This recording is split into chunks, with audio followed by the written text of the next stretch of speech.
Starting Psalm 107. Psalm 107 was suggested, I believe, if I'm recalling correctly, by Mary Paranzino. And it is a longer psalm. We will probably not spend as much time word by word or phrase by phrase. We'll probably take a chunk at a time. It is 43 verses. It's 4 or 5 different sections profiling God. Here's the pattern of the psalm, reading God's work.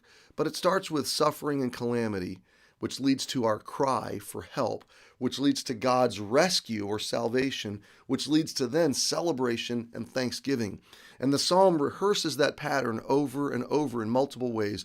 It's a psalm that most commentators or scholars believe was written after the exile from Babylon. So the history of Israel we'll talk a little bit about tomorrow, but this was late Old Testament, and it was probably folded into the Psalms for celebration during that restoration from exile and that coming home, that getting back to normal, and looking at the whole panoramic view of what God was doing. It's a psalm that lifts us to see the big picture from our moment right now.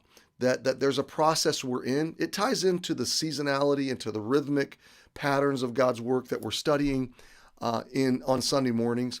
So maybe we'll see that on a Sunday morning as well. But we're going to pick that up tomorrow, okay? So I've taken about 15, maybe 12 minutes of your day already, and I want to pause here. I want to wish you a happy Monday, my friends.